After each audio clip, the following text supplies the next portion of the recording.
start with a question that we talked about a little bit on the phone the other day, and that is that crime statistics everywhere you look these days are down, and they're down pretty significantly. This is for the first 9 months for HPD of this year. This is through September. And you see, these are really dramatic reductions. I should have put these up when Woodmire was here. He would have taken credit for it. But and by the way, this is crime short peak during COVID, and it's been coming down ever since.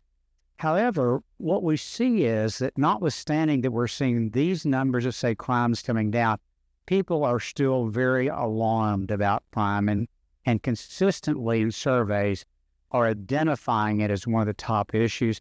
There was a Kinder survey came out here just, I think, a few months ago that listed crime as being the number one concern of people in the Houston area. So I'm going to start there with the panel. And Mark, I'm going to start with you. And let me start with Nicole. I'm going to come back to you. Nicole, so Crime Stoppers, you're out there on the front line. Y'all are seeing these crimes, trying to get people to give rewards out to solve crimes, and you do a lot of other research. What do you make of this sort of apparent disconnect between the crime stats coming down, but people still being concerned about it? Sure, that's a good question. What we're finding is that it's a lot of, I hate to say the word disinformation from the media. You know, we get worked up because there's so many bodies found in the bayous, but there's no proof that they're homicide victims necessarily, that you would worry about a serial killer running around. I jokingly nicknamed the estuary killer, but there's just no proof that any of those cases are murders, but yet it has everybody worked up and panicked about it. So I think it's a lot of the media driving the fear. So, Mark, I know you've done some research on this, and we all know that crime is underreported, and by pretty significant margins, right? And can you tell us some of those numbers? Sure. And basically, that data you saw up there is all reported crime. That's what FBI crime data is. There is something else called the victimization survey, which is where it's published by the Department of Justice, but traditionally once every 2 years. But that's where they call people and ask, have you been victimized in terms of violent crime or property crime within the last year? And so, of course, there's many, many crimes. The majority of property crimes are reported. Obviously, most homicides, nearly all of them are reported. So the gap varies depending on the crime. And so, feeding on what you said, there was a survey of Houstonians just this year that found, this is quite remarkable, 77% of people said they're going out at night, but more rarely, because of a fear of crime, and 51% said they had moved in order to get to a safer area. And I thought those were pretty huge numbers, especially amid what we have seen the last 3 years, a sharp decline in crime. Now, we're still, on aggravated assault, we're still a little bit above 2019 before the pandemic. So what is an explanation? One of them I would give you is disorder. So if people see homeless people laying around, if people see graffiti, abandoned buildings, it gives them the sense that it's a dangerous place, even if the data doesn't really bear that out. So I think we need to continue to obviously attack both crime. Obviously, the best thing is to prevent it. We know that, hotspot policing, having police be visible in areas does deter crime, particularly street crime.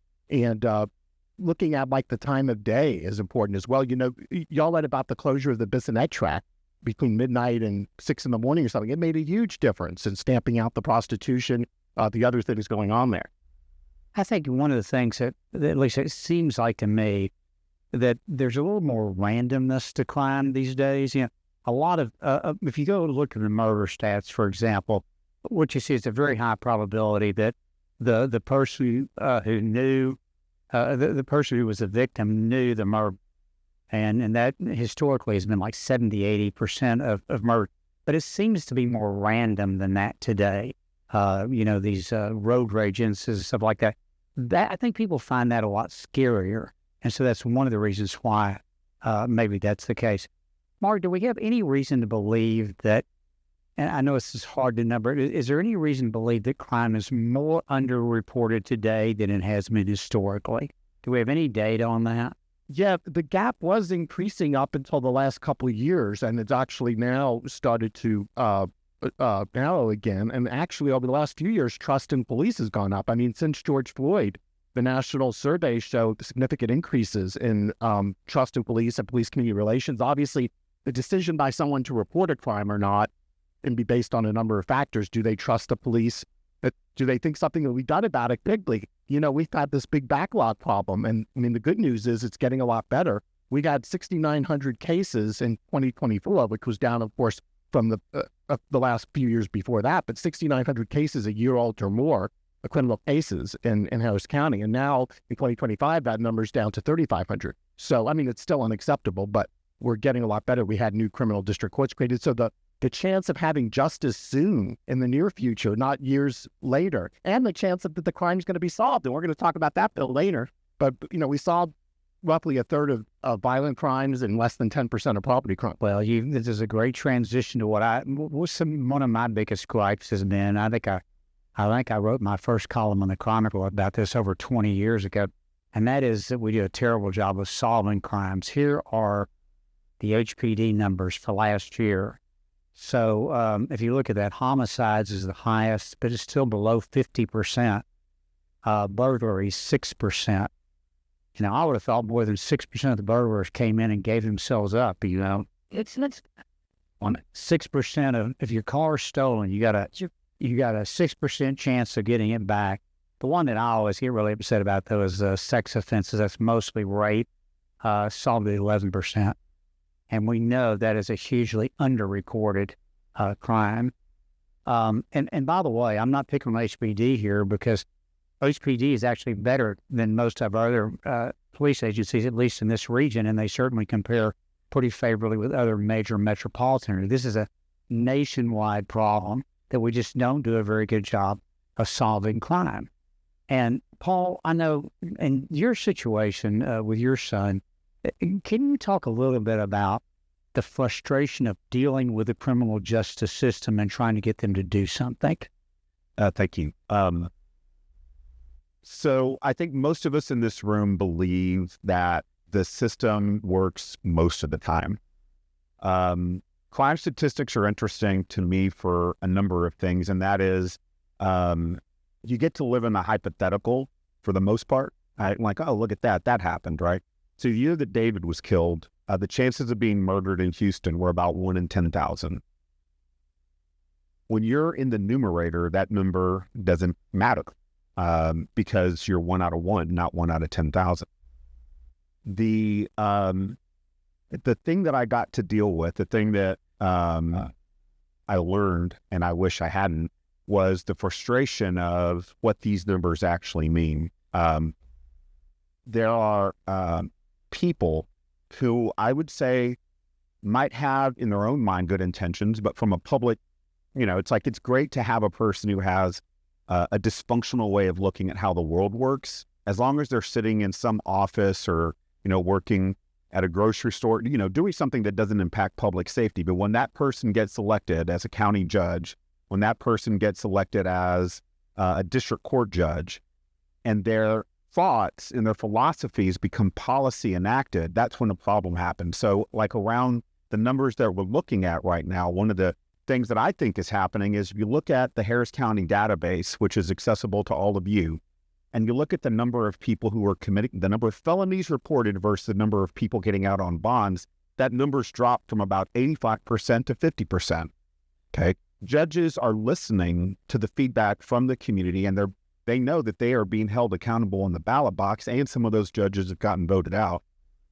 And we have to take credit where credit's due. Proposition 3 passing, you know, a lot of us in this room worked together to get that to pass, which took away the excuse that a lot of judges were using, which is, oh, we have to release people. It's in the Texas State Constitution. Yes, and it wasn't happening really until 2020. Right, 2020, you started having more people released on bail, on bond for violent offenses. We dropped. So we used to, it's still greater than zero. We went from about 260 murderers released on bail to now it's about 130. Again, that's a direct result of the population and the voters speaking back to elected officials and saying this is not okay. what I learned was that all these things were happening. What I learned is that we had a bail bond board that essentially rubber stamped any single person who came up and they said, I have $80,000 of value in my house. I want to become a bail bond operator. I saw this with my own eyes. And the bail bond board, made up of elected officials, said, that sounds good, like a good idea, right? 2024, that summer, the people who released David's killer back onto the street on a discount bond, about 2% of a $350,000 bond, so $7,000 put on credit card, got David's killer released back onto our streets for 16 months. That was the result of bad policy. Okay, bad policy and a very, very crooked operator at the bail bond company. But when those two things intersect and an opportunity arises for someone to do something evil, which is I'm going to profit at the expense of the community, bad things happen, which required, and I want to thank the mayor at the time, State Senator and Ann Johnson came together and they testified in front of Harris County, and they testified in front of the bail bond board, and they said, no, stop this madness. And when we as a community act together and say, hey, I didn't know this was a problem, fix it. And when we start, empowering one another to stand up and testify in front of the state legislature, which I've done numerous times, unfortunately, it wakes people up. Unfortunately, it does require sometimes those of us who were crime victims to, and I've said this, I have to exhume David's body every time I go to Austin, talk to him when I'd rather not talk, about it that night, and then bury him as I drop back. Okay, that happens far too often, but that's sometimes the blood cost of what's required to wake people up to the realities of what actually happens versus the hypothetical. And so that's why I think it's important for us to really go out there and lobby hard for better policymakers, better legislators to make hard decisions on things that actually matter. And so anyway, thank you. Well, you said something to me one time that certainly in our criminal justice system, the rights of the accused are important. But they should not be, they should not supersede or outweigh the rights of victims. And I think you would say, I think that that's what you found is the rights of the accused were so much more important than the rights of the victims. Is that fair? When I tried to find out whether David's killer, at the time, the accused killer, despite the fact that he set fire to the getaway car and they had everything on him. He did deserve, as is required, a trial, but it wasn't a question as to whether he was guilty or not. When I tried to figure out, because he was on bail, he was on an ankle monitor, he was at home, whether he had violated his bail restriction, the response was, that's private information. You don't have a right to that. His rights to privacy while on bail were greater than my right to safety.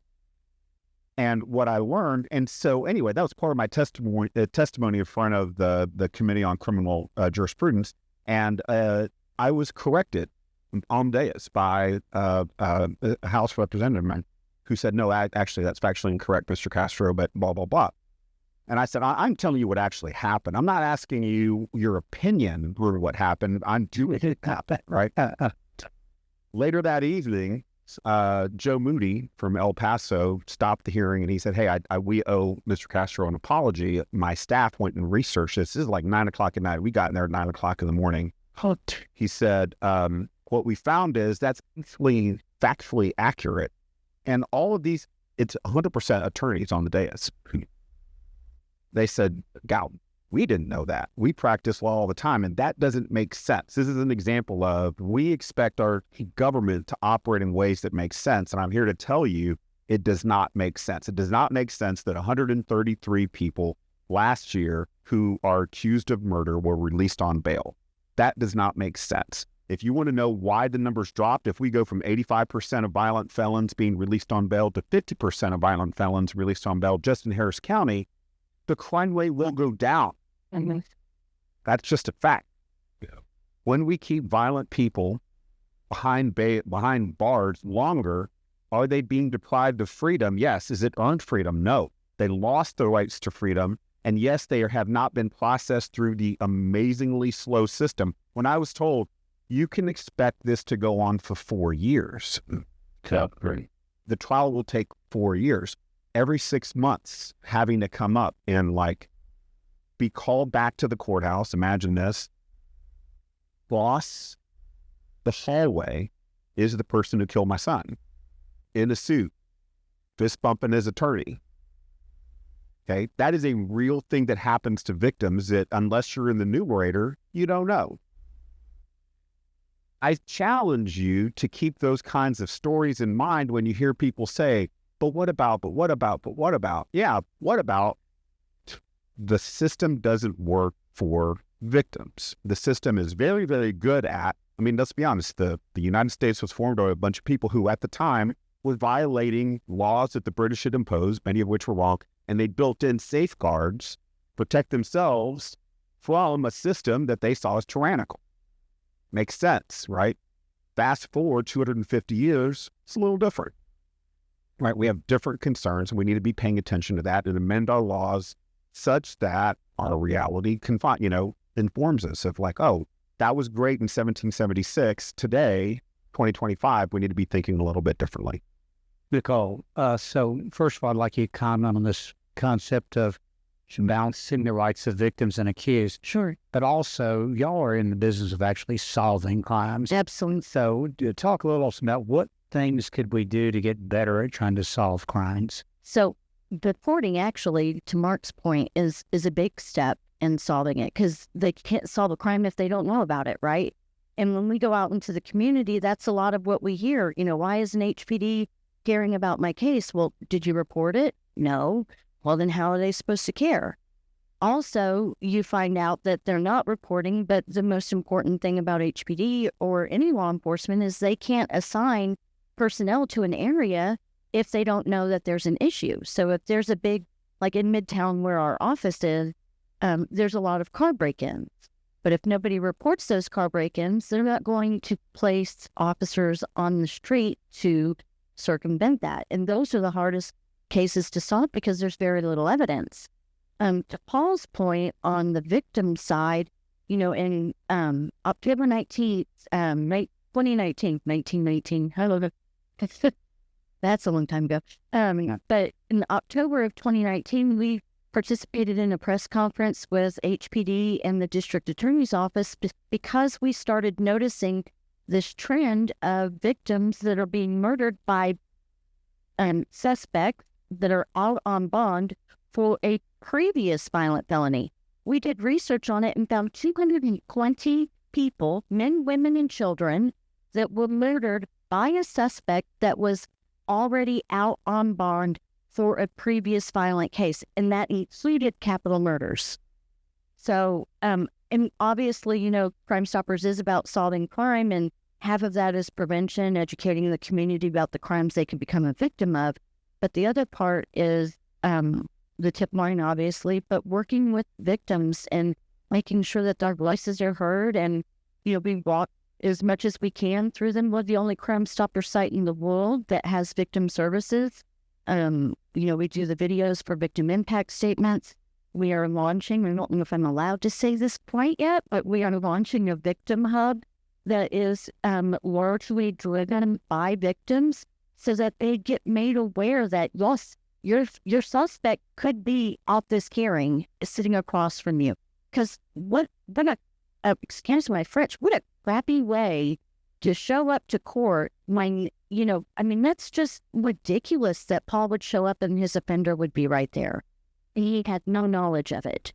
So the whole part of our victim hub is to educate people that unfortunately are the numerator that are going to need to know this information as they walk through that system. First of all, I know this crowd, clappy is a very mild French in this third.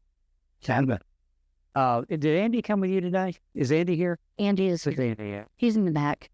I put him in the back. Andy, stand up. So I just want to say Andy and this organization has been relentless on this issue about pointing out that violent criminals are released over and over and over.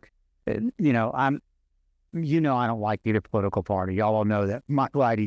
But there was a distinct change when the Democrats took over the courts in Harris County, and they believe philosophically that these people should not be held in jail. And look, I don't think for writing hot check or those kind of things. People are, but if you have a violent criminal history, and there's somebody out there that they have abused and they're going to do it when they get out, then no, they can sit in jail. It's more important for them to be in jail. Their rights are not as important as the rights of the people to be safe. But Andy has been great, and Crime Stoppers have been great. And by the way, they've got all kinds of pushback about it. People went after their funding. Just a little. You don't need comment. I'll say this for you. People went after their funding and all kinds of things. So it's a really important organization to support from that regard. Before I'm going to come back to the bail bond issue in a second, but I want to ask y'all this. So there's a report that HPD puts out every month. It's called their operational report. And it has a lot of data in there. And there's one number that I've been really sort of focused on. I want to ask y'all to comment. Now, this is a pop quiz. I didn't tell you I was going to ask you this. So Houston has about 5,200 police officers. By the way, we've had about 5,200 police officers for as long as I've been looking at the numbers. I mean, all the way back to Bill White, I think it got down to like 48 or 49, but we had basically the same number of police officers forever. We had another 600 or 700 support people on top of them. So through the first 9 months, HPD is averaging about 4,000 arrests per month, which means that we are averaging less than one arrest per police officer per month. Now, I don't know much about running police departments, but that seems like a low number to me. And so one of the things that bothers me is, look, being a police officer is a terrible job. I wouldn't want to do it. I wouldn't want, one of my kids to do it. So I have a lot of sympathy, and I'm 100% in supporting them every way we can. But at some point in time, for any organization to be effective, you've got to have some metrics. They're saying if I can't measure, I can't manage it. And so I don't see us doing anything to actually measure the effectiveness, like looking at how many arrests do we have police officers, or what are these clearance rates? I've never heard an elected official get up and talk about these clearance rates. Not at the city, not at the county, not any place. And so why is it that we just don't, we had 260,000 suspended cases that sat there for years. Why is it that we don't think about managing public safety the way you would think about managing any other kind of large organization? Mark, why don't you start, and I want to hear Nicole. Yeah, no, it's a great point. And I mean, there is some good news on the homicide clearance rate. HPD has gotten up to about 90%. But then you look at the other types of crimes. Rape is very low, 9% in 2024. Property offenses. Now I'm going to switch over to the sheriff's office. Clears 6% of property offenses and 35% of all violent offenses. Arrests taken alone obviously can be a bit of a, not the exact metric you want, because of course there could be somebody who you want to bring to, mental health treatment that wouldn't count as an arrest. And of course you want officers to be in community meetings, building relationships, but still, only about one arrest per officer per month. I think that what we should be doing is, how the FBI puts out the most wanted list. There ought to be we're talking about for serious offenses, the people we need to get off the street and look at it in a place-based way, as I kind of alluded to earlier. A lot of those people are going to be concentrated in areas that have high crime, where we need high visibility from officers. And then you're able to measure how are we doing in that. Dallas divided their city into 1,100 microgrids, and they update that every, week or month to say, okay, this area is getting better. Let's focus on this area. And so I think that's really important. The other one that's really important, I think, is non-fatal shootings. So Boston and Denver started putting, close to the same resources into solving non-fatal shootings as they did into solving fatal shootings. And it makes a lot of sense because if you have somebody you don't apprehend for a non-fatal shooting, there's a pretty good chance they're going to be involved in a fatal shooting soon. Plus, it really sucks to get a non-fatal shot in you as well. So just solving those crimes is really important. But when they did that, they started solving almost as many non-fatal shootings, which go under aggravated assaults, by the way, so they're not disaggregated, which is another problem with the crime data.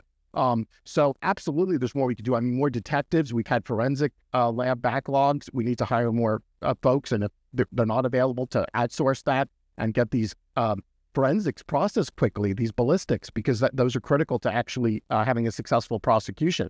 Now, one area that's kind of controversial is, and now cameras aren't controversial. Philadelphia last year doubled their cameras. They now have 7,500 cameras, and they've attributed that to their increased clearance rate. But then you talk about facial recognition, or you talk about license plate readers. Those are controversial. But I'll tell you a story here in Houston last year.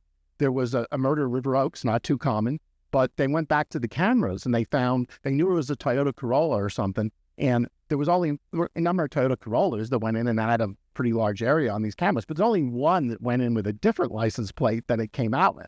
And lo and behold, that allowed them to saw it. So I say in a public place, cameras, you don't have an expectation of privacy. That's good. Now you start talking about, facial recognition and, stuffed drones that could look into your backyard or home. We have to have boundaries too. By the way, AI is great for finding patterns, solving cases where you could, especially with different cities like adjacent to each other. We have all these different, you talked about earlier, the constables, the sheriffs, different city police departments. But you could look through, AI could look through the records and find a pattern involving this same facial description of a person, same vehicle, that are in multiple jurisdictions and put that together. So I mean, Cool, yeah. Nicole, you got thoughts on that? Yeah. So one of the things that I find interesting, we keep talking about 5,200 officers, but how many of those are actually officers on the street, and how many of them are admin? When you take out the admin side, or the people that are not on the streets, boots on the ground, that number gets to about 2,500, if I'm not mistaken. So you extrapolate that out to a city the size of Houston, it's no wonder it's one. Mm-hmm. It's not a surprise.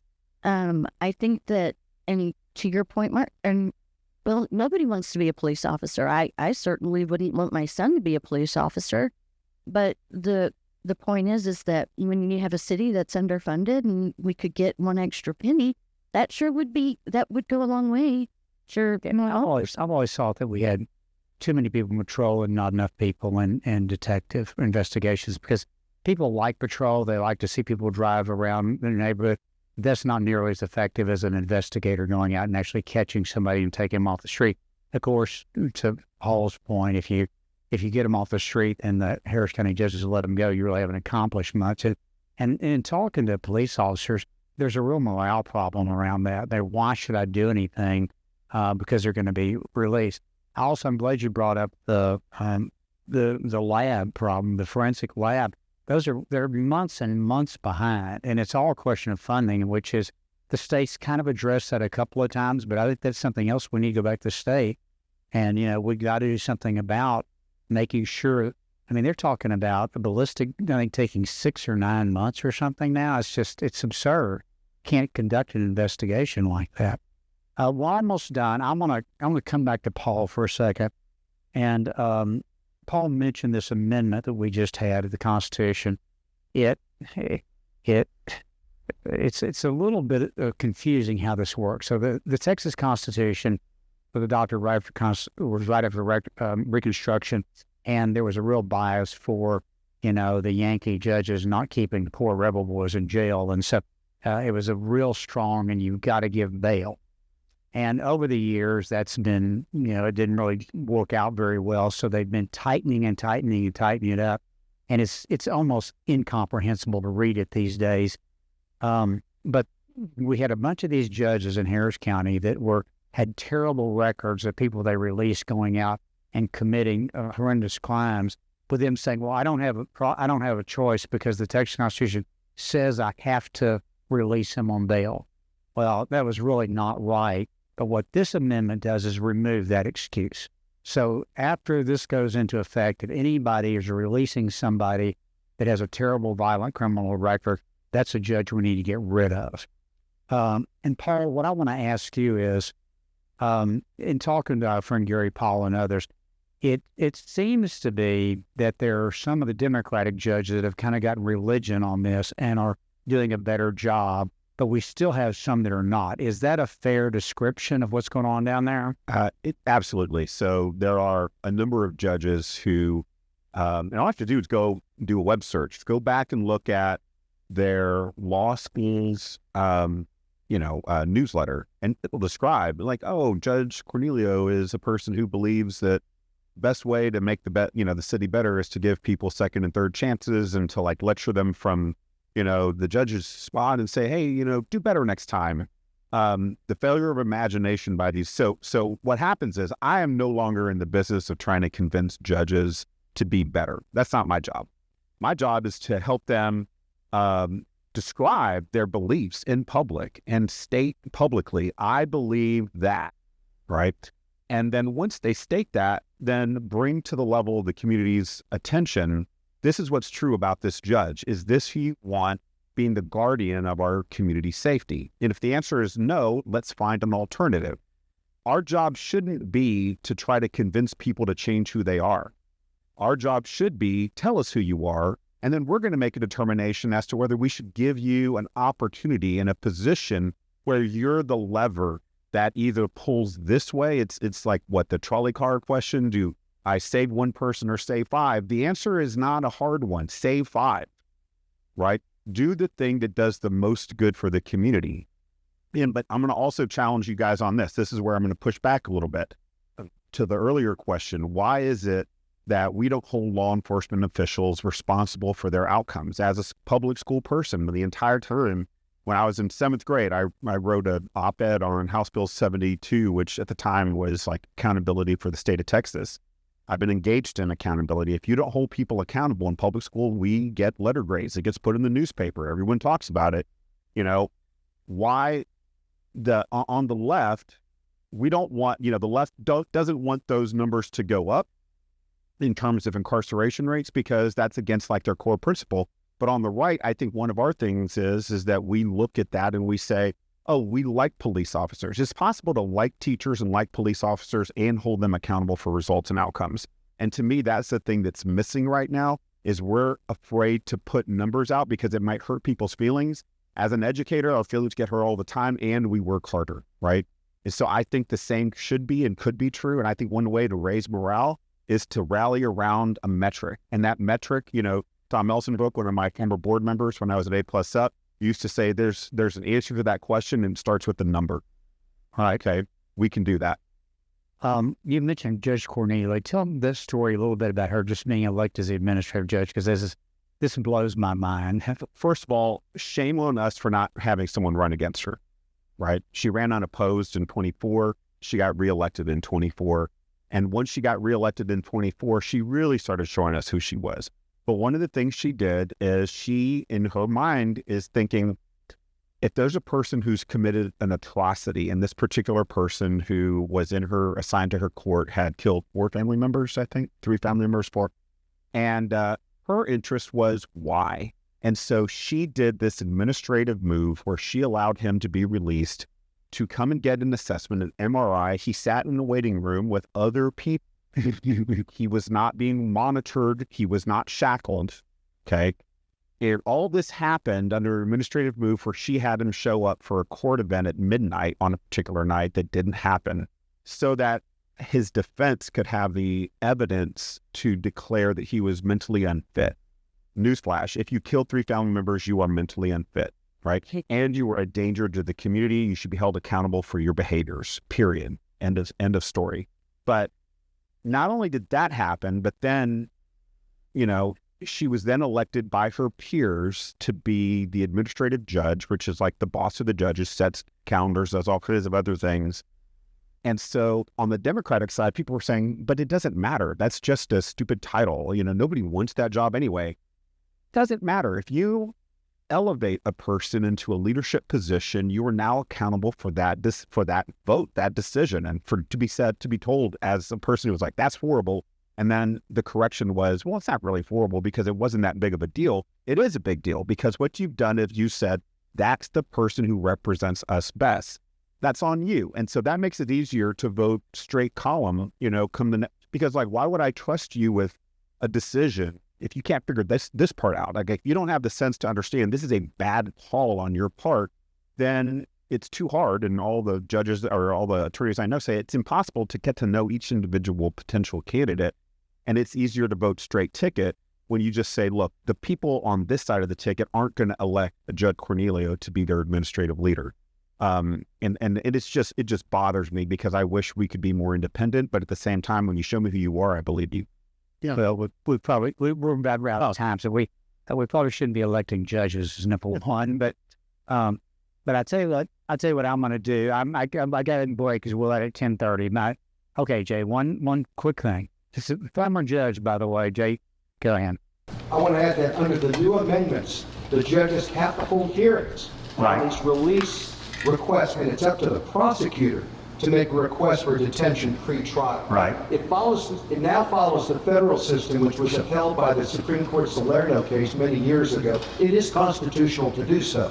So now our elected prosecutor, Sean Tier, is going to have to ask these judges to have a detention hearing. It'll be on the record. The judge has to make a finding by preponderance of the evidence on flight risk and clear and convincing evidence on the violence and danger to the community.